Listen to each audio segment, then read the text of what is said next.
నా పేరు నవీన్ బీజేపీ మండలాధ్యక్షుడు పులివెందుల. ముఖ్యంగా ఈరోజు ఈ ప్రెస్ మీట్ పెట్టడం గల ముఖ్య కారణం వచ్చి రాబోయే స్థానిక ఎలక్షన్లను దృష్టిలో పెట్టుకొని ఎన్డీఏ కూటమి ప్రభుత్వం 33 నుంచి 40 వార్డులకి పెంచడం జరిగింది. మున్సిపాలిటీ గ్రేడ్ 1గా ఉన్న ఈ పులివెందులలో వార్డులు పెంపకం అనేది చాలా మంచి విషయం. కానీ ఈ విషయాన్ని కూడా జీర్ణించుకోకుండా వైసీపీ ప్రభుత్వం హైకోర్టుకు వెళ్ళి మున్సిపాలిటీకి నోటీస్ ఇవ్వడం జరిగినది. వైసీపీ కంచుకోటగా పులివెందులు చెప్పుకుంటూ ఎన్నో ఏళ్ల నుంచి జరుగుతున్న రాజకీయం ఇంతవరకు నేను చూడగా ఎటువంటి మున్సిపాలిటీ ఎలక్షన్లు కానీ వార్డు ఎలక్షన్లు కానీ జరిగింది లేదు. వాళ్ళ స్వతహాగా సొంత నిర్ణయాలు సొంత కౌన్సిలర్ని నియమించుకుంటూ ఇన్నేళ్ళు రాజకీయం కొనసాగిస్తూ వచ్చినారు వాళ్ళు. కానీ ఈరోజు ఎన్డీఏ ప్రభుత్వం తర్వాత ప్రజల నిర్ణయమే ముఖ్యమైన భావించి ఎలక్షన్ జరిపించి ప్రజల నిర్ణయాన్ని స్వాగతిస్తూ ఎలక్షన్ జరిపించే దిశగా ఎన్డీఏ ప్రభుత్వం ముందుకు సాగుతుంది.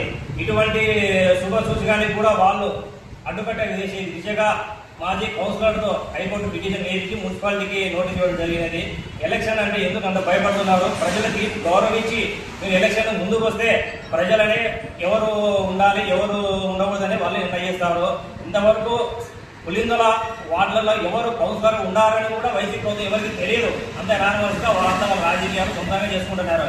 ఈ రోజు ఎవరు వార్డులో ఉంటారో వార్డు సమస్యలు తీర్చే దిశగా ఎలక్షన్లు జరిగిన తర్వాత ప్రజలే వాళ్ళని ఎన్నుకుంటారు. ఎస్ఐఆర్లో చూస్తే వైసీపీ వాళ్ళు చాలా ఉత్సాహంగా పాల్గొన్నారు. ఎవరు ఉన్నారు ఎవరు లేరు కూడా వాళ్ళకి బాగా తెలుసు. ప్రతి డోర్ టు డోర్ తిరిగారు, చేశారు. ఇంత చేసి ప్రజల మెప్పు పొందిన మీరు ఈ ఎలక్షన్లకు ఎందుకు భయపడుతున్నారు? ఎలక్షన్లు గెలవలేరనా, లేదంటే ఎలక్షన్లు ముందుకు రాలేమనా, లేదా ఎలక్షన్ అడ్డుకొని ప్రభుత్వాన్ని చెడ్డపేరు దిశగా మీరు ముందుకు సాగుతున్నారు.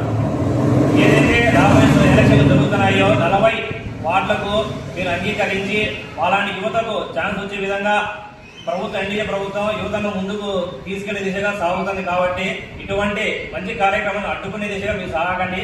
ఏదైనా ఉంటే ఎలక్షన్లోకి వచ్చి జనాలతో మెప్పించుకొని ఓట్లు వేయించుకొని మీరు గెలవండి. ప్రజా తీర్పును గౌరవించి ఎలక్షన్లలో ముందుకు పోదాం. అంతే తప్ప ఇలాంటి జిల్లా విధంగా రాజకీయాలు చేసి హైకోర్టు కేసు మున్సిపాలిటీకి ఆపే విధంగా ఎలక్షన్ ఆపే విధంగా చేయొద్దు.